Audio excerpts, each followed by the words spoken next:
Hello everyone. हम लोग chapter number 5 पढ़ रहे हैं और चैप्टर नंबर 5 में इंट्रोडक्शन वीडियो हो चुका है। आज ये सेकंड पार्ट है micro organism and there classification का। माइक्रो ऑर्गेनिज्म के बारे में जान लिया था। आज हम लोग बैक्टीरिया के बारे में मैक्सिमम से मैक्सिमम इंफॉर्मेशन कलेक्ट करने की कोशिश करेंगे। देखिए, बात करते हैं बैक्टीरिया की। अगर आपको याद हो तो जब मैंने यूकार्योटिक और प्रोकार्योटिक जब मैंने बताया था कि सेल 2 टाइप्स की होती हैं, यूकार्योटिक और प्रोकार्योटिक। तो प्रोकार्योटिक में मैंने बताया था कि जितनी भी प्रिमिटिव सेल्स होती हैं वो प्रोकार्योटिक सेल होती हैं, और प्रोकार्योटिक में ही मैंने आपको बैक्टीरिया का एग्जांपल दिया था। और जब प्रोकार्योटिक की प्रॉपर्टी की बात करें तो सारी प्रिमिटिव सेल्स प्रोकार्योटिक होती हैं, इसमें न्यूक्लियस नहीं दिखता है ना। और बैक्टीरिया को एग्जांपल के रूप में बताया था। और बैक्टीरिया को न्यूक्लियोइड भी बोलते हैं due to the absence of nucleus. तो ये कुछ बातें बताई थी, तो वो इन्फॉर्मेशन आपके यहाँ काम आने वाली है। और जब मैंने आर एच विटेकर के अकॉर्डिंग बताया था कि पूरे वर्ल्ड को उन्होंने 5 किंगडम में बांट दिया था, तो उसमें उन्होंने मोनेरा में किसको रखा था? बैक्टीरिया को रखा था। मोनेरा, प्रोटिस्टा, फंगी, प्लांट और एनिमल, इस 5 कैटेगरी में उन्होंने डिवाइड किया था, जिसमें मोनेरा में उन्होंने प्रोकार्योटिक को रखा था और प्रोकार्योटिक में बैक्टीरिया आता है। तो वो इन्फॉर्मेशन आपके लिए बहुत हेल्पफुल थी और वहाँ से चीज़ें निकल के यहाँ पे भी आएंगी। देखिए, जैसे कि सबसे पहला पॉइंट इन्होंने बताया है कि हरित लवक रहित होता है, यानी कि उसमें हरित लवक नहीं होता है। बैक्टीरिया एक कोशिकीय और बहुकोशिकीय दोनों ही होते हैं, मतलब कुछ बैक्टीरिया ऐसे होते हैं जो एक कोशिकीय होते हैं और कुछ बैक्टीरिया होते हैं जो बहुकोशिकीय होते हैं, और ये प्रोकार्योटिक होते हैं। तो प्रोकार्योटिक बैक्टीरिया होता है, ये आपको पहले से पता है। आपको ध्यान रखना है इसमें हरित लवक नहीं होता है, और आपको ध्यान रखना है ये प्रोकार्योटिक होता है। एक कोशिकीय बहुकोशिकीय दोनों ही हो सकता है। अब देखिए, बैक्टीरिया की जो सेल वॉल होती है वो किसकी बनी होती है? ये बहुत बार क्वेश्चन पूछा जा चुका है कि बैक्टीरिया की सेल वॉल किसकी बनी होती है। तो वो काइटिन की बनी होती है।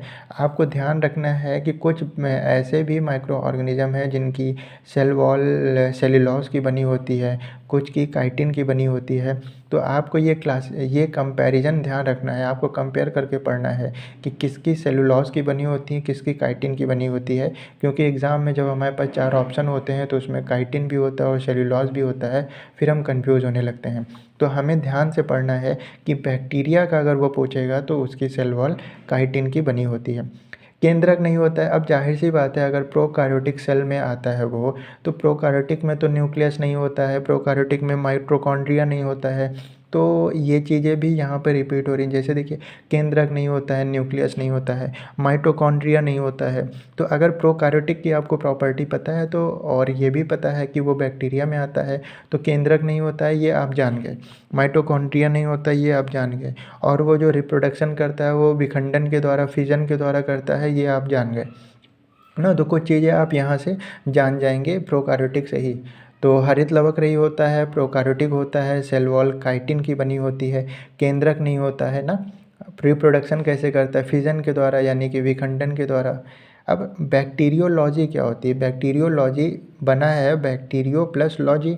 लॉजी का मतलब अध्ययन और बैक्टीरियो का मतलब बैक्टीरिया। तो जीवाणु के अध्ययन को बैक्टीरियोलॉजी कहते हैं। ये भी क्वेश्चन आया हुआ है, इसीलिए मैंने यहाँ पे डाल दिया है।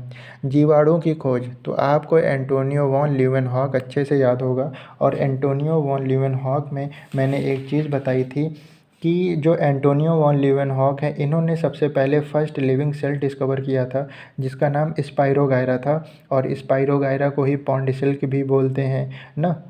तो ये सारी चीज़ें मैंने आपको बताई थी जब सेल बता रहे थे। तो यानी कि जीवाणु की खोज सबसे पहले किसने की? एंटोनियो वॉन लीeuwenhoek ने। तो ये बात आपको ध्यान रखना है। अब देखिए, सबसे पहले मतलब जीवाणु की खोज जिसने की तो उसी को ही फादर ऑफ बैक्टीरियोलॉजी बोला जाएगा। तो जीवाणु की खोज एंटोनियो वॉन लीeuwenhoek ने की, तो फादर ऑफ बैक्टीरियोलॉजी भी कौन हो गए? Antonio van Leeuwenhoek. उसके बाद नेक्स्ट पॉइंट दिया हुआ है कि नीले हरे शैवाल ना, जिसको साइनोबैक्टीरिया भी बोलते हैं, ये किस समूह में आता है? तो मोनेरा समूह में आता है। अब आपको पता है कि आर एच विटेकर के अकॉर्डिंग जब 5 किंगडम में बांटा गया था, तो उसमें मोनेरा में प्रोकार्योटिक को रखा गया था, और प्रोकार्योटिक का एग्जाम्पल बैक्टीरिया था। तो एक बार पूछा गया था कि ब्लू ग्रीन एल्गी जो है वो किस समूह में आता है? मोनेरा में, प्रोटिस्टा में, फंगी में या एनिमल में? तो आपको पता है जो ब्लू ग्रीन एल्गी है ये एक क्या है, ये एक ब्लू ग्रीन एल्गी ये क्या है, एक साइनोबैक्टीरिया है। तो साइनोबैक्टीरिया है तो बैक्टीरिया मोनेरा में आता है, तो ये ब्लू ग्रीन एल्गी सवाल भी किस में आएगा, बैक्टीरिया में आएगा। और बैक्टीरिया मोनेरा में आता है। तो ब्लू ग्रीन एल्गी जिसको साइनोबैक्टीरिया भी बोलते हैं, जिसको पॉन्ड सिल्क भी बोलते हैं ना, जिसको स्पाइरोगायरा भी बोलते हैं, तो ये सभी किस में आते हैं, ये सभी आपके मोनेरा समूह में आते हैं। उसके बाद फ्लैजला, फ्लैजला को ध्यान से समझिएगा। देखिए जैसे हम लोग होते हैं तो हम एक स्थान से दूसरे स्थान पे पैरों की सहायता से जाते हैं, हमारे पास पैर होते हैं, लेकिन इस बैक्टीरिया के पास पैर नहीं होते हैं। तो अगर इसके पास पैर नहीं होते हैं तो ये मूवमेंट कैसे करता होगा, ये बात भी साम उठती है हम लोग के मन में ना, कि ये मूवमेंट कैसे होता होगा। तो देखिए इनके पास मूवमेंट के लिए फ्लैजला होता है। ये फ्लैजला क्या करता है, बैक्टीरिया को गति करने में सहायता करता है, यानी कि मूवमेंट करने में सहायता करता है। तो पेपर में क्वेश्चन आया था कि जीवाणुओं में गति करने में सहायक होता है, 4 ऑप्शन दिए थे, तो उसमें फ्लैजला जो है वो जीवाणुओं में गति करने में सहायक होता है। अब देखिए कुछ बैक्टीरिया ऐसे होते हैं जिनमें फ्लैजला नहीं होता है, कुछ बैक्टीरिया ऐसे होते हैं जिनमें फ्लैजला होता तो है, दोनों सिरों पे होता है, और कुछ बैक्टीरिया ऐसे होते हैं जिनमें फ्लैजला सिर्फ एक सिरे पे होता है। जैसे कि ये अगर आपका बैक्टीरिया है, मान लीजिए ये आपका बैक्टीरिया है, तो 2 सिरा हुआ, एक सिरा ये हुआ और एक सिरा ये हुआ ना। तो कुछ बैक्टीरिया ऐसे होते हैं जिनमें तो फ्लैजला होता ही नहीं है, तो ये तो मूवमेंट नहीं कर पाते होंगे। कुछ बैक्टीरिया ऐसे होते हैं जिनमें फ्लैजला सिर्फ एक सिरे पे हो, और कुछ बैक्टीरिया ऐसे होते हैं जिनमें फ्लैजला दोनों ही सिरों पे हो। तो उनको अलग अलग नाम से हम जानते हैं। पेपर में आ चुका है एट्राइकस। तो एट्राइकस क्या है, एट्राइकस उन बैक्टीरिया को बोलते हैं जिनमें फ्लैजला होता ही नहीं है। तो पेपर में यही क्वेश्चन आया था कि उस बैक्टीरिया को क्या बोलते हैं जिनमें फ्लैजला अनुपस्थित होता है, यानी कि फ्लैजला नहीं होता है, वो होता है एट्राइकस। और दोनों ही सिरों पर उपस्थित फ्लैजला अगर है तो उस बैक्टीरिया को एम्फीट्राइकस बोलते हैं, और अगर सिर्फ एक सिरे पर फ्लैजला है तो उसको मोनोट्राइकस बोलते हैं। और वो पॉइंट नीचे लिखा है, तो आप यहीं पे पढ़ लीजिए उसको, कि जीवाणु में केवल एक सिरे में फ्लैजला हो तो उसको मोनोट्राइकस, दोनों सिरों पर फ्लैजला हो तो एम्फीट्राइकस, और फ्लैजला हो ही ना तो उसको एट्राइकस बोलते हैं। तो ये कुछ पॉइंट्स थे जो हम आपको ध्यान रखने हैं, इनसे क्वेश्चंस आ चुके हैं एग्ज़ाम में और आगे भी आएंगे। उसके बाद दूध किस जीवाणु के कारण बनता है या ख़राब होता है, तो वो लैक्टोबैसिलस। तो ये आगे ये पिछली क्लास में भी हम लोग ने जाना था जब लाभदायक माइक्रो ऑर्गेनिज्म पढ़ा था। तो दूध किस जीवाणु के कारण ख़राब होता है, लैक्टोबैसिलस, तभी तो दूध से दही बना पाते हैं हम लोग। उसके बाद स्ट्रेप्टोमाइसिन। तो स्ट्रेप्टोमाइसिन क्या है, स्ट्रेप्टोमाइसिन भी एक क्या है, एक मेडिसिन है जो बैक्टीरिया की हेल्प से बनाया जाता है। तो स्ट्रेप्टोमाइसिन की खोज के लिए किसको नोबेल पुरस्कार मिला था, जो वॉक्समॉन है। वॉक्समॉन का नाम आपने सुना होगा, ये नोबेल विनर है, नोबेल लॉरिएट हैं। और इनको नोबेल प्राइज़ क्यों दिया गया, तो स्ट्रेप्टोमाइसिन की दवा की खोज के लिए, स्ट्रेप्टोमाइसिन दवा की खोज के लिए इनको नोबेल मिला। और इनका नाम क्या है, वॉक्समॉन। तो इनको आपको ध्यान रखना है, बहुत ही इम्पोर्टेंट क्वेश्चन है ये, बहुत ही इम्पोर्टेंट है। जो नए मिल जाएँ, जो नई चीज़ें मिल जाएँ वो तो हमारे लिए बहुत ही इम्पोर्टेंट होती है। तो स्ट्रेप्टोमाइसिन की खोज के लिए किसको नोबेल मिला, वॉक्समॉन का। और उसके बाद मनुष्य की आँत में पाया जाने वाला बैक्टीरिया। देखिए हमारी आँत में भी बैक्टीरिया पाया जाता है, तो उस बैक्टीरिया को क्या बोलते हैं, तो उस बैक्टीरिया को बोलते हैं एशेरिकिया कोली। तो एशेरिकिया कोली, और हिंदी में भी यही बोलते हैं एशेरिकिया कोली। देखिए बायो में आपको मैक्सिमम वर्ड हिंदी और इंग्लिश में सेम मिलेंगे। तो एस्कीरिया कोली ये एक बैक्टीरिया है जो मनुष्य की आँत में पाया जाता है। अब क्वेश्चन पूछ ले कि मनुष्य के आँत में पाया जाने वाला बैक्टीरिया, क्वेश्चन पूछ ले ह्यूमन सिम्बायोंट बैक्टीरिया, मनुष्य का सहजीवी जीवाणु, तो इन सभी का आंसर क्या है, एशेरिकिया कोली आंसर है। तो ये आपको ध्यान रखना, ये भी बहुत ही इंपॉर्टेंट क्वेश्चन है कि मनुष्य की आँत में पाया जाने वाला बैक्टीरिया, और वो बैक्टीरिया क्या है, एशेरिकिया कोली। उसके बाद कॉमा की आकृति वाला बैक्टीरिया, पिछली क्लास में जब मैंने विब्रियो बताया था ना, तो वहाँ पे मैंने ये चीज़ बताई थी कि विब्रियो क्या है, कॉमा के आकार वाला बैक्टीरिया है। इंट्रोडक्शन वाले वीडियो में जब मैंने बताया था कि हानिकारक सूक्ष्मजीव यानी कि हार्मफुल माइक्रो ऑर्गेनिज्म, तो उसमें मैंने आपको विब्रियो कॉलेरी जब बताया था कि विब्रियो कॉलेरी एक जीवाणु है जो मनुष्यों में हैजा नामक रोग फैलाने का काम करता है या कॉलेरा जैसी बीमारी को फैलाने का काम करता है। तो वहाँ पे मैंने आपको बता दिया था कि विब्रियो किन बैक्टीरिया को विब्रियो बैक्टीरिया बोलते हैं, जो कॉमा के आकार वाले बैक्टीरिया होते हैं। तो यहाँ पे वही क्वेश्चन है कि कॉमा की आकृति वाला बैक्टीरिया क्या कहलाता है? विब्रियो। आपको पता है माइटोकॉन्ड्रिया इनमें नहीं होता है क्योंकि ये प्रोकार्योटिक है। प्रोकार्योटिक के अंदर जो आते हैं उनमें न्यूक्लियस और माइटोकॉन्ड्रिया नहीं होता है। बीसीजी, तो ये देखिए बीसीजी एक वैक्सीन है और ये वैक्सीन क्या करती है? टीबी की रोकथाम के लिए लगाई जाती है। तो बीसीजी का फुल फॉर्म क्या होता है? Bacillus Calmette Guerin. तो आपको ये भी ध्यान रखना है कि बीसीजी वैक्सीन क्यों लगाई जाती है? टीबी यानी ट्यूबरकुलोसिस से बचने के लिए, और इसका फुल फॉर्म क्या होता है? Bacillus Calmette Guérin. उसके बाद इससे क्वेश्चन आया था कि कॉन्जुगेशन की खोज किसने की थी? तो कॉन्जुगेशन की खोज किसने की थी, ये जानने से पहले तो आपको ये जानना चाहिए ना कॉन्जुगेशन होता क्या है। तो कॉगु अगर हम बैक्टीरियल कॉन्जुगेशन की बात करें तो ये क्या है? ये एक ऐसी प्रोसेस है जो क्या करती है? ट्रांसफ़र करती है जेनेटिक मटेरियल को बिटवीन बैक्टीरियल सेल। मतलब कि जो बैक्टीरियल सेल्स होती हैं उनके बीच जेनेटिक मटेरियल को ट्रांसफ़र करने की प्रोसेस क्या कहलाती है? बैक्टीरियल कॉन्जुगेशन कहलाती है। और ये बैक्टीरियल कॉन्जुगेशन जो होती है वो डायरेक्ट कॉन्टैक्ट में होती है, यानी cell to cell direct contact होता है। और it is a parasexual mode of reproduction in bacteria. मतलब बैक्टीरियाज़ में ये रिप्रोडक्शन का एक मोड होता है। कैसा मोड है? पैरासेक्सुअल मोड है। तो आपको कॉन्जुगेशन आपको क्लियर हो गया होगा कि कॉन्जुगेशन क्या है। It is a process of transfer of genetic material between bacterial cells by direct cell to cell contact, और it is a parasexual mode of reproduction in bacteria. तो अब मतलब कि कॉन्जुगेशन है वो एक ऐसी प्रक्रिया है जो जेनेटिक मटेरियल को ट्रांसफ़र करती है बैक्टीरियाज़ में through direct contact, cell to cell उनका डायरेक्ट कांटेक्ट होता है, और ये एक मोड ऑफ रिप्रोडक्शन है बैक्टीरिया में। तो इसकी खोज किसने की थी? इसकी खोज लीडरबर्ग एवं टेटम ने की थी। तो ये आपको ध्यान रखना है, यहाँ से एक नई चीज़ मिली है हमको, और ये नई चीज़ हमारे लिए बहुत ही इम्पॉर्टेंट है आने वाले एग्ज़ाम के लिए। तो कॉन्जुगेशन की खोज किसने की थी? लीडरबर्ग एवं टेटम ने की थी। और ट्रांसफॉर्मेशन की खोज, ट्रांसफॉर्मेशन का मतलब समझ रहे हैं, ट्रांसफॉर्म करना बैक्टीरियाज़ को, तो इसकी खोज की थी ग्रिफिथ। इसकी खोज किसने की थी? ग्रिफिथ। तो ये भी हमारे लिए बहुत ही इम्पोर्टेंट पॉइंट है।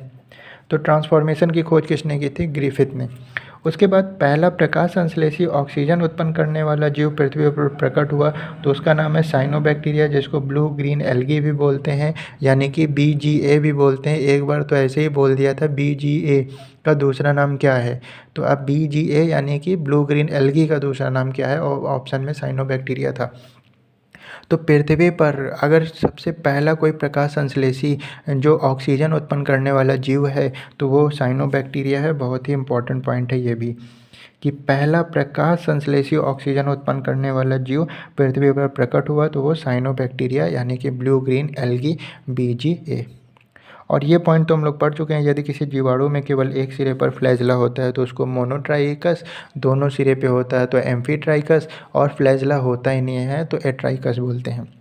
उसके बाद इन्होंने कॉलीफॉर्म जीवाणु की बात करी है। देखिए कॉलीफॉर्म बैक्टीरिया एक ऐसा बैक्टीरिया जो गंगा नदी में पाया जाता है, और गंगा नदी का जल पवित्र होता है, उसके पीछे कॉलीफॉर्म जीवाणु ही रिस्पॉन्सिबल है।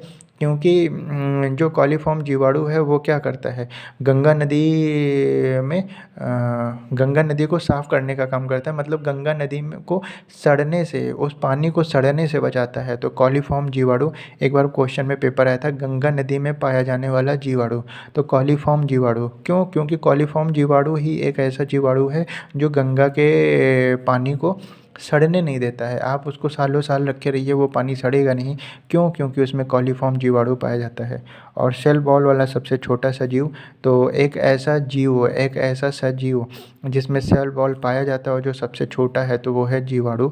तो ये भी आपको ध्यान रखना है कि सबसे छोटा सजीव जिसमें सेल वॉल पाया जाता है तो वो क्या है? जीवाणु है। यहाँ पे कॉलीफॉर्म जीवाणु को बहुत अच्छे से ध्यान रखिएगा, क्योंकि ये गंगा नदी में पाया जाने वाला जीवाणु है जो उसके पानी को सालों साल तक सड़ने से बचाता है, पानी को सड़ने नहीं देता है।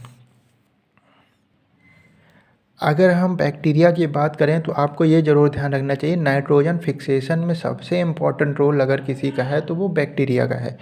तो उन बैक्टीरियाज़ के अलग-अलग नाम भी हैं कि जो नाइट्रोजन फिक्सेशन कहाँ पे करते हैं, और जहाँ पे करते हैं उसके अकॉर्डिंग उसका नाम भी पड़ गया है। तो जैसे इन्होंने बताया है कि स्वतंत्र रूप में पाए जाने वाले जीवाणु जो नाइट्रोजन फिक्सेशन करते हैं, यानी कि नाइट्रोजन स्थिरीकरण करते हैं, उनको एज़ोटोबैक्टर और क्लॉस्ट्रिडियम बोलते हैं। तो एज़ोटोबैक्टर और क्लॉस्ट्रिडियम याद होगा आपको, जब मैं पहला वीडियो बनाया था तो उसमें आपको बताया था लाभदायक माइक्रो ऑर्गेनिज्म, जिसमें हमने क्लॉस्ट्रिडियम की बात की थी, 2 क्लॉस्ट्रिडियम की बात की थी। एक मैंने बात की थी क्लॉस्ट्रिडियम चावेई की, और एक बात की थी क्लॉस्ट्रिडियम बोटुलिनियम की। तो क्लॉस्ट्रिडियम बोटुलिनियम और क्लॉस्ट्रिडियम चावेई, तो यहाँ पे भी आया हुआ है। तो स्वतंत्र रूप से पाए जाने वाले जीवाणु जो नाइट्रोजन फिक्सेशन का काम करते हैं, तो उन बैक्टीरियाज को बोलते हैं एज़ोटोबैक्टर और क्लॉस्ट्रिडियम। तो पेपर में क्वेश्चन आ सकता है कि इनमें से कौन सा बैक्टीरिया है जो नाइट्रोजन फिक्सेशन में हेल्पफुल होता है। तो एज़ोटोबैक्टर ऑप्शन में मिल सकता है 4, अगर एज़ोटोबैक्टर ना मिले तो क्लॉस्ट्रिडियम भी मिल सकता है। तो ये आपको ध्यान रखना है, ये दोनों ही बैक्टीरिया क्या करते हैं, नाइट्रोजन फिक्सेशन में इंपॉर्टेंट रोल प्ले करते हैं। उसके बाद स्वतंत्र रूप से भूमि में रहने वाला एनएरोबिक जीवाणु जिसमें नाइट्रोजन स्थिरीकरण करने की क्षमता होती है। देखिए ज़मीन के अंदर क्या होता है, एनएरोबिक एटमॉस्फेयर होता है। एनएरोबिक का मतलब होता है कि जो ज़मीन के बाहर जैसे आपको खुली हवा मिल पा रही है, वायु मिल पा रही है, वायु की उपस्थिति है, वैसे आप ज़मीन के अंदर वायु की उपस्थिति तो नहीं रहेगी। तो स्वतंत्र रूप से भूमि में रहने वाले एनएरोबिक का मतलब वही है कि जहाँ पर वायु ना हो, अवायवीय बैक्टीरिया, और जो नाइट्रोजन फिक्सेशन करके भूमि की उर्वरक क्षमता को बढ़ाते हैं, तो वो क्लॉस्ट्रिडियम है। तो क्लॉस्ट्रिडियम का ये एक विशेष पॉइंट है, ये स्पेसिफिक पॉइंट है कि स्वतंत्र रूप से भूमि के अंदर रहने वाले एनएरोबिक बैक्टीरिया जो नाइट्रोजन फिक्सेशन में भूमिका निभाते हैं, या उनके अंदर नाइट्रोजन फिक्सेशन करने की क्षमता होती है, वो क्लॉस्ट्रिडियम है। उसके बाद लिग्यूमिनोसोरम से कई बार क्वेश्चन आ चुका है कि लिग्यूमिनोसेरम क्या है। ये पौधे की जड़ों में गांठे में पाया जाने वाला एक बैक्टीरिया है जो नाइट्रोजन फिक्सेशन का काम करता है। तो लिग्यूमिनोसेरम ये पौधे के जड़ों की गांठों में, यानी कि रूट नोड्यूल्स में पाया जाने वाला एक बैक्टीरिया है जो नाइट्रोजन का स्थिरीकरण करता है। इसको राइजोबियम बोलते हैं। तो राइजोबियम बोलते हैं, ये आपको ध्यान रखना है। और सोयाबीन में नाइट्रोजन फिक्सेशन का काम करता है राइजोबियम जैपोनिकम बैक्टीरिया। तो राइजोबियम जैपोनिकम बैक्टीरिया क्या करता है, सोयाबीन में नाइट्रोजन फिक्सेशन, और लिग्यूमिनोसेरम पौधे की जड़ों में नाइट्रोजन फिक्सेशन राइजोबियम, और ज़मीन के अंदर एनएरोबिक बैक्टीरिया पाए जाते हैं जो नाइट्रोजन फिक्सेशन करते हैं, तो क्लॉस्ट्रिडियम, और स्वतंत्र रूप से जीवाणु जो नाइट्रोजन फिक्सेशन करते हैं एज़ोटोबैक्टर और क्लॉस्ट्रिडियम। उसके बाद सब कुछ जान लिया है तो बैक्टीरियोफेज के भी बारे में थोड़ा सा जान लेते हैं कि बैक्टीरियोफेज क्या होता है, यानी कि जीवाणु भोजी क्या होता है। देखिए जो विषाणु केवल जीवाणुओं पर आश्रित होते हैं, यानी कि कुछ वायरस ऐसे होते हैं जो बैक्टीरिया पर आश्रित होते हैं, उन्हें ही बैक्टीरियोफेज बोलते हैं। तो बैक्टीरियोफेज क्या होता है, यानी जीवाणु भोजी क्या होता है। तो ऐसे वायरस जो जीवाणुओं पर आश्रित होते हैं, मतलब जीवाणुओं को खार कर जिंदा रहते हैं, तो वो बैक्टीरियोफेज कहलाते हैं। और ये न्यूक्लिक एसिड के रूप में डीएनए में पाया जाता है। ये ध्यान रखना है आपको कि जो बैक्टीरियोफेज है वो न्यूक्लिक एसिड में डीएनए के रूप में पाया जाता है, न्यूक्लिक एसिड के रूप में डीएनए में पाया जाता है। और बैक्टीरियोफेज के कारण ही गंगा नदी का जल हमेशा शुद्ध रहता है। और मैंने आपको अभी बताया था कुछ देर पहले ही कि गंगा नदी में कौन सा बैक्टीरिया पाया जाता है। कॉलीफॉर्म जीवाणु। कॉलीफॉर्म जीवाणु क्या है, कॉलीफॉर्म बैक्टीरिया है जो गंगा नदी में पाया जाता है, और बैक्टीरियोफेज के कारण ही गंगा नदी का जल हमेशा शुद्ध रहता है। और जीवाणु अत्यंत कठिन वास स्थानों में भी पाए जाते हैं। देखिए बहुत टफ एटमॉस्फेयर होने के मतलब बहुत टफ एटमॉस्फेयर होते हुए भी वहाँ पर जीवाणु आसानी से सरवाइव कर लेते हैं। तो ये एक बार क्वेश्चन आया था कि कौन सा ऐसा माइक्रो ऑर्गेनिज्म है जो बहुत कठिन एटमॉस्फेयर में भी जिंदा रह जाता है, तो वो जीवाणु है। अब देखिए इन्होंने कुछ एटमॉस्फेयर बताए हैं, जैसे कि थैलोफाइट्स मतलब कि जो बहुत सॉल्टी क्षेत्र होते हैं वहाँ पे भी जीवाणु पाए जाते हैं ना।